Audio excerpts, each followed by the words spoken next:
واختار له الجد الحاني اسما ليس على الأفواه، سماه محمد في فرح والله تعالى أسماه.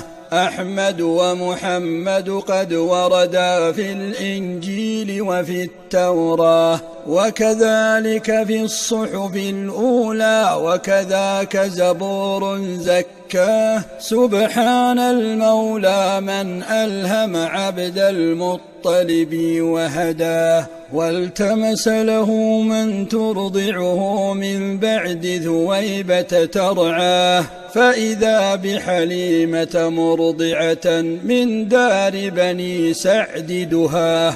بحثت في مكة عن طفل مقتدر كي تتولاه، ترضعه وتقوم عليه في الباد لتكتمل قواه.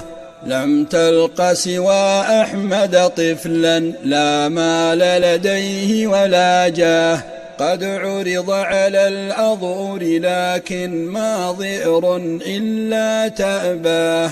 قالت ماذا أرجو ممن والده في غير حياه، حتى لما يئست بحثا قبلته برغم الإكراه. أخذته ولكن في مضض فهو يتيم فقد أباه، وبه البركة حلت فيها في بيت إبل وشياه.